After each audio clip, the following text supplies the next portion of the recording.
Di dalam sebuah hadis yang telah diriwayatkan oleh Abdullah ibnu Salam, disebutkan bahwasannya sebelum masuknya malaikat Munkar dan Nakir, terlebih dulu masuklah seorang malaikat yang wajahnya bercahaya bagaikan cahaya matahari. Malaikat tersebut bernama Raman. Malaikat Raman masuk ke dalam kubur lalu duduk di dekat mayat, seraya berkata, "Tulislah amal perbuatanmu dari kebaikan dan keburukan."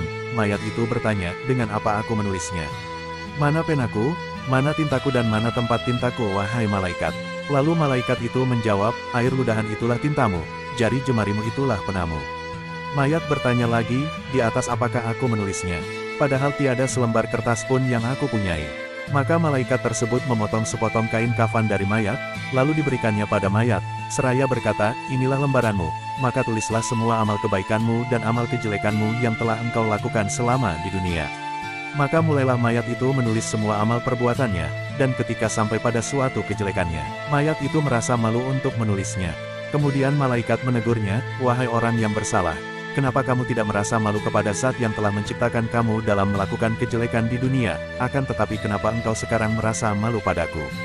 Kemudian malaikat tersebut mengangkat dadanya, lalu dipukulkan pada mayat itu, lalu mayat itu berkata, "Bangunkanlah aku sehingga aku menulis semua kebaikan dan kejelekanku selama hidup di dunia."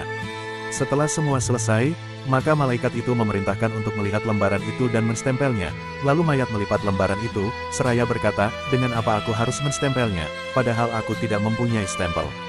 Malaikat menjawab, "Stempellah lembaran itu dengan kukumu." Kemudian distempellah lembaran itu oleh mayat dan digantungkan di lehernya hingga hari kiamat tiba. Hal ini dijelaskan dalam Al-Quran Surat Al-Isra, 13 artinya, "Dan pada setiap menulis telah kami tetapkan amal perbuatannya pada lehernya.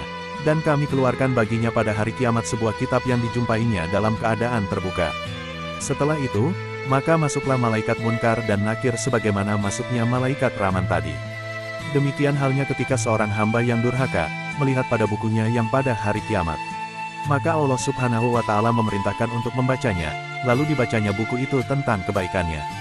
Dan apabila telah sampai pada kejelekannya, maka terdiamlah ia. Lalu Allah Subhanahu wa Ta'ala berfirman pada mayat itu, "Kenapa engkau tidak teruskan untuk membacanya?" Mayat itu menjawab, "Aku merasa malu kepadamu, ya Allah." Kemudian Allah berfirman, "Kenapa engkau tidak merasa malu kepadaku sewaktu hidup di dunia dan sekarang engkau harus merasa malu?" Maka hamba yang durhaka itu merasa menyesal, tetapi penyesalan kini tiada artinya, maka Allah Subhanahu wa Ta'ala berfirman, "Ambillah hamba tersebut dan belenggulah dia, kemudian dilemparkanlah dia ke dalam neraka jahim."